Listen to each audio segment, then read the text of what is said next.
Hello. You may notice some irregularities in how often I broadcast. This happens because I have a website where I put a blog up where I study in great detail and I write down verse by verse everything on it. Well, I finish the chapter of that and then I post the videos for that chapter. If you wish to tune into that, it is douglasljudici.wixsites.com/homepage. There should be a link to it somewhere on this account. Now, we're on John chapter 4 today. And we just talked about Jesus and the woman at the well, the Samaritan. And now we're going to finish the chapter talking about what happens after that. So we'll start in verse 43. Now after 2 days, he departed thence and went into Galilee. For Jesus himself testified that a prophet hath no honor in his own country. Then when he was come into Galilee, the Galileans received him, having seen all the things that he did at Jerusalem and at the feast, for they also went unto the feast. So Jesus came again into Cana of Galilee, where he made the water wine. And there was a certain nobleman, whose son was sick at Capernaum. When he heard that Jesus was come out of Judea into Galilee, he went unto him and besought him that he would come down and heal his son, for he was at the point of death. Then said Jesus unto him, Except ye see signs and wonders, ye will not believe. The nobleman saith unto him, Sir, come down ere my child die. Jesus saith unto him, Go thy way, thy son liveth. And the man believed the word that Jesus had spoken unto him, and he went his way. And as he was going down, his servants met him, and told him, saying, Thy son liveth. Then inquired he of them the hour when he began to amend. And they said unto him, Yesterday at the 7th hour the fever left him. So the father knew that it was at the same hour in the which Jesus said unto him, Thy son liveth, and himself believed, and his whole house. This is again the second miracle that Jesus did when he was come out of Judea into Galilee. Okay, we have a change of settings. So at the beginning of the chapter, Jesus heard that the Pharisees had heard about him, and he goes into Samaria with his disciples. He gets to Samaria, he talks to the Samaritan woman, they all come out, they want him to stay, and his disciples leave him. Now Jesus is alone. So now he stays there 2 days. And we don't know exactly what that 2 days means. By the way, Jews think any part of a day can be counted as a day. So he was at the well at noon. It was probably 2 p.m. when all the people came out. Well, that's still that day. Sunset is the next day. He could have left the next morning. It's more likely that he was there 2 full nights, so that next day that he was there all day, and that he left the second morning. Now, the reason why I say that is because the word after there is the Greek word meta, which means with much more often than it means after. Now, it's because of the context they put after, which it is possible he stayed 2 full nights and 2 days. But it makes more sense to leave in the morning, especially when it's a 2-day travel up into Galilee. Now, when he gets to Galilee, Jesus gives a testimony saying that a prophet has no honor in his own country. Now, there are 3 other places in the Bible where it says this. In Matthew chapter 13, verse 57, in Mark 6, verse 4, and in Luke 4, verse 24. Now, all 3 of those places describe the exact same event. Jesus goes back to his hometown. He is invited to go up and do a scripture reading in the synagogue on the Sabbath day. And then he proclaims himself to be the Messiah, and they basically kick him out of town and almost stone him. Well, when we're trying to organize this stuff, it is very hard to do because all four Gospels give the message in a topical order. They're making a point with each section, and they give whatever historical information helps them make that point. They don't care what happened when. Now, we in our culture and the way we think try to arrange things by when they happened. It is very likely that this statement is just telling us that now we're into what the other three Gospels are talking about. Everything before that happened before the other three Gospels.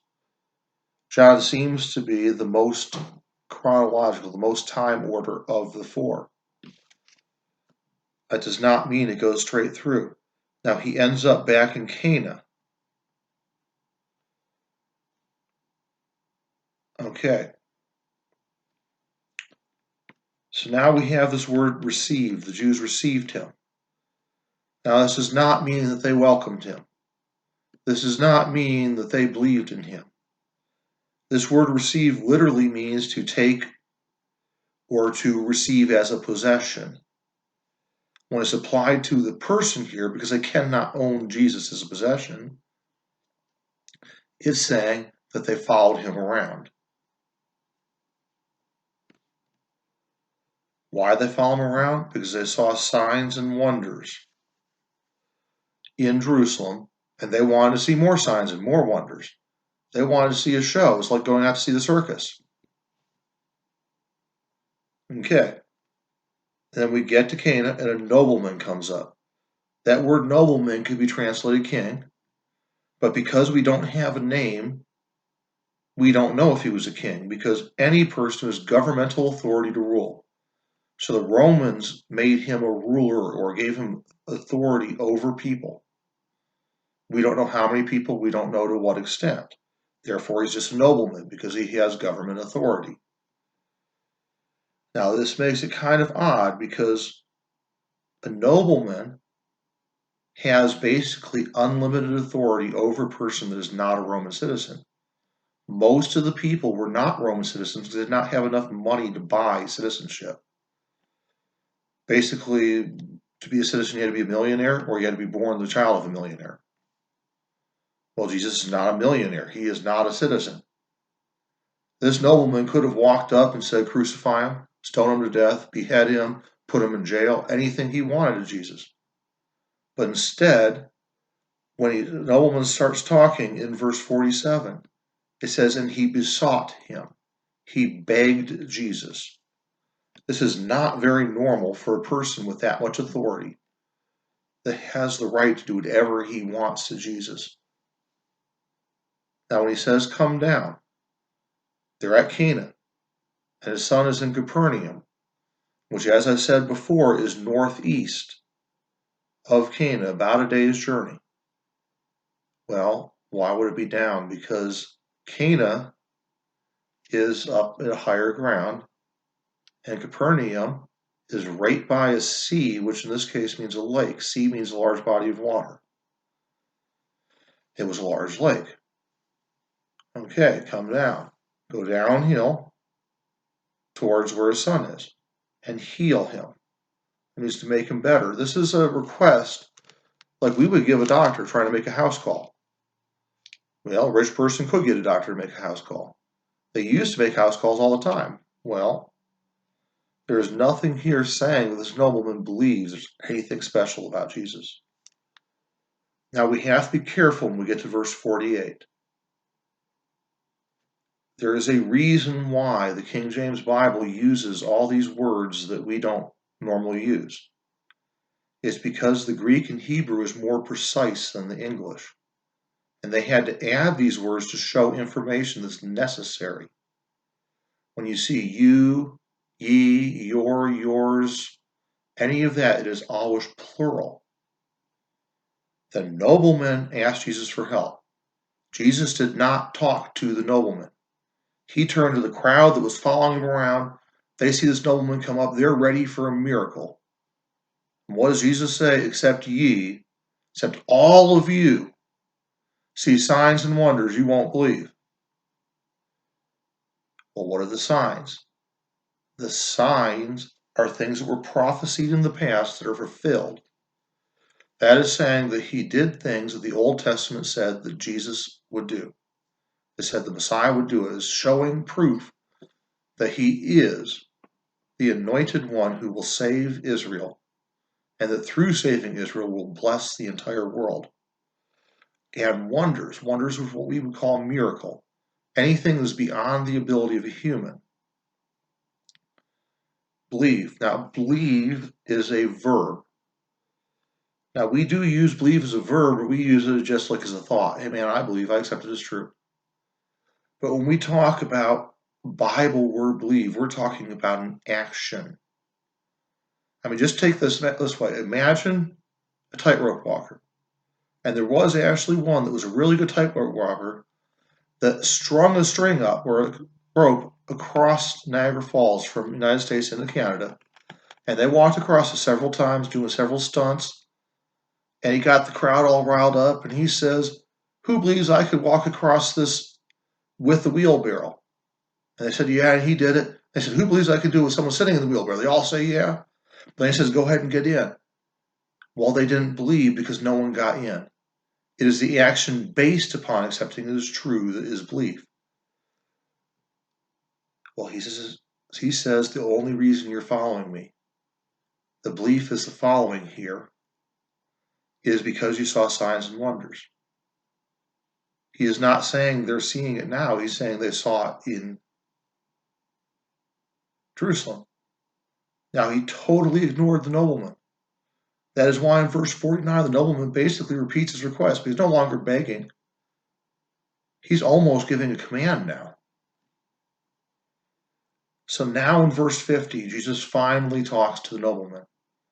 When we change from ye and you to thy son, he's talking to one person.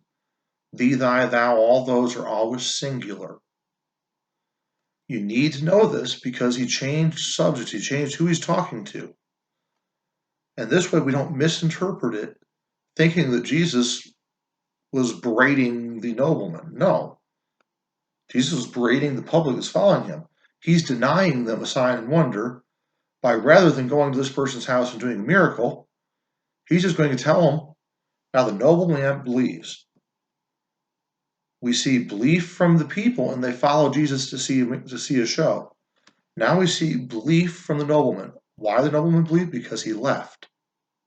He stopped asking. He was satisfied, and he left to go home because he believed what was said was true. Well, what were the results of this belief?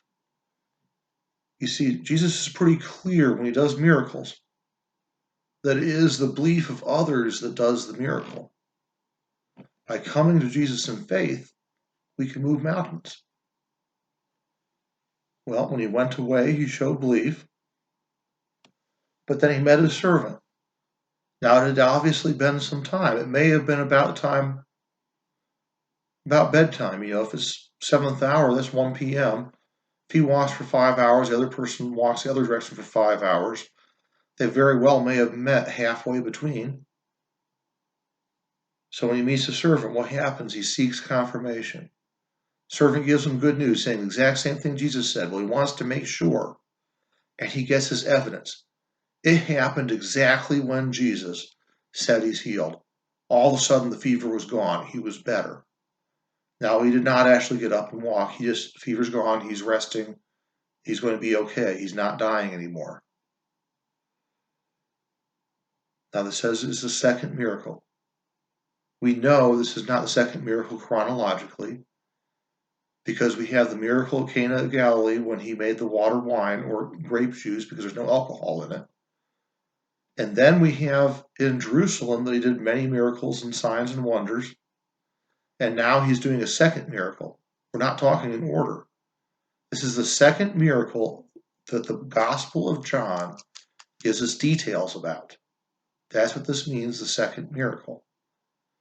Now, all 4 Gospels focus on Jesus' time in Galilee. And this is the second miracle recorded of him in Galilee. Well, thank you for listening. And next time, maybe a week or 2 from now, we'll have more. Thank you.